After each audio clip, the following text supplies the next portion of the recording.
আবারও ইনজুরিতে পড়ছেন Paulo Dybala. গতরাতে রোমা এবং এসি মিলান ম্যাচের 84তম মিনিটে পাউলো দিবালা ইনজুরি নিয়ে মাঠ ছাড়েন।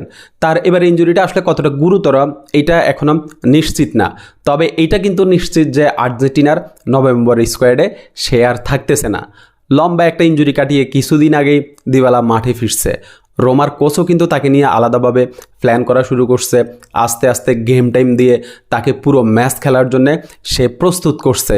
লাস্ট 3টা ম্যাচ সে রোমার হয়ে পুরো 90 মিনিট খেলছে এবং 3 ম্যাচেই কিন্তু তার পারফরমেন্স ছিল একদম টপ নচ। 3 ম্যাচে তার গোল কন্ট্রিবিউশন ছিল 2টা গোল এবং 1টা অ্যাসিস্ট। তার ফিটনেসও কিন্তু আগের চেয়েও অনেক বেটার ছিল। এখন আবার সে ইনজুরিতে পড়ছে।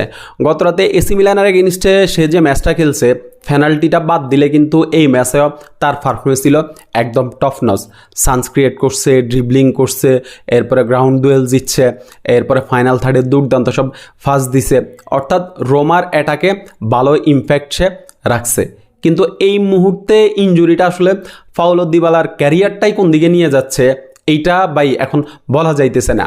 কারণ আর্জেন্টিনার নভেম্বরের স্কোয়াড কিন্তু স্কালোনি এই 2-1 দিনের ভিতরেই ঘোষণা করবেন।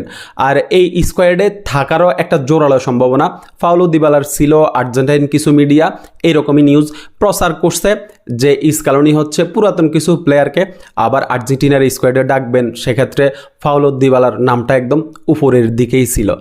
এখন আবার ইনজুরিতে পড়ে আসলে পাউলো দিবালা সেই সুযোগটা যেমন হারাইছেন, তেমনি আমি বলবো যে আর্জেন্টিনার 2026 বিশ্বকাপের স্কোয়াডেও পাউলো দিবালার এখন থাকার সম্ভাবনা কিন্তু অনেক কমে গেছে। কারণ এরকম প্লেয়ারকে আসলে স্কালোনি তার বিশ্বকাপের প্ল্যানে রাখবেন না যে হচ্ছে এইরকম ঘন ঘন ইনজুরিতে পড়ে। এখন পাউলো দিবালা কিন্তু নেইমারের পরে এই মুহূর্তে নিজেকে বিশ্বের সবচেয়ে আনলাকি ফুটবলার ভাবতেই পারেন। আর আর্জেন্টিনার কথা বললে তো পাউলো দিবালাই হচ্ছে আর্জেন্টিনার সবচেয়ে আনলাকি ফুটবলার। পাউলো দিবালার অভিষেকের পর থেকে আর্জেন্টিনায় যত কোচ আসছে কেউ কিন্তু পাউলো দিবালাকে নিয়ে ওইভাবে আসলে সিরিয়াস হয় নাই। কেউই আসলে আপনার প্ল্যান করে নাই পাউলো দিবালাকে নিয়ে। ওই যে একটাই অজুহাত দেখানো হয়েছে যে লিওনেল মেসি এবং পাউলো দিবালার প্লেয়িং স্টাইল এক, মাঠের তাদের পজিশনও এক। এখন মেসিকে বসিয়ে তো আর পাউলো দিবালাকে সুযোগ দেওয়া যাবে না, তাই তো পাউলো দিবালা আর সুযোগ পাই নাই। এই যে আর্জেন্টিনায় তার অভিষেক হওয়ার পর থেকে খুব কম ম্যাচ সে খেলতে পারছে।